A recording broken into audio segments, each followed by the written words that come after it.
Yeah, I appreciate you extending the platform for sure, man. The conversation we had earlier, the energy felt the way I needed to feel, which made me feel comfortable to talk to you now. So I appreciate that. But yeah, it's just a few things I wanted to speak to, man. Well, first off, I wanted to say, the people that know me know my voice. That have reached out since this whole scenario reinvented itself with you and Reid.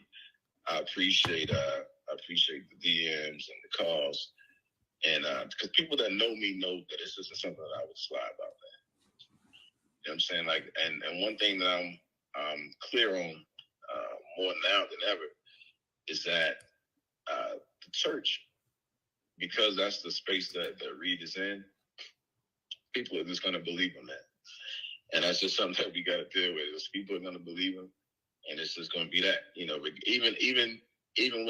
with what I'm saying being proven, because he's saying it didn't happen, some people are just going to believe it.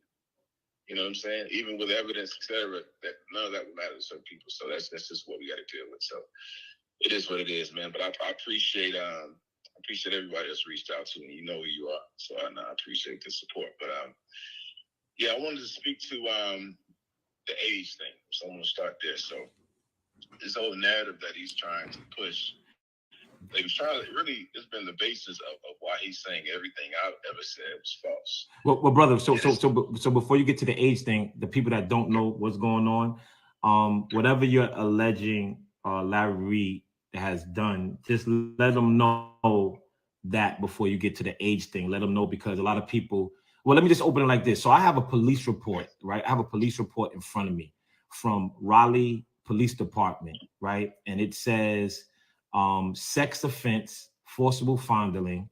And this was filed in 2018. And the address is 3216 Oyster Drive, Olustee Drive. Now, my team, we pulled up the title documentation, the deed documentation, and this house was deeded to Larry Reid and his wife, Elisa Reid. So this police report, right? Can you tell us about this police report if you know anything about it? Yes. So what I'll say with full confidence, nothing behind it, Larry Reid molested. Oh, they didn't. I don't know if they heard you. Say it one more time. Larry Reid molested. Shoot, hold on. I'm sorry. The phone just fell. One more. Sorry. Okay, say it one more time, brother.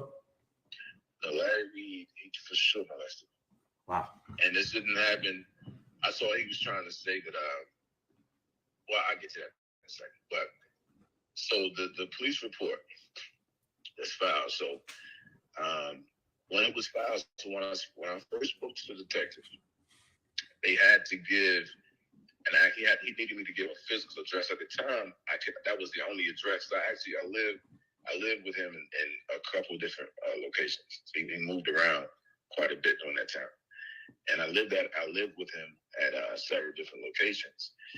And that was the only address that I could remember. This was years later. That was the only address that I could remember, just off the top of my head, and that I knew that it happened at that address. So that's why that address is on the police report. Mm-hmm.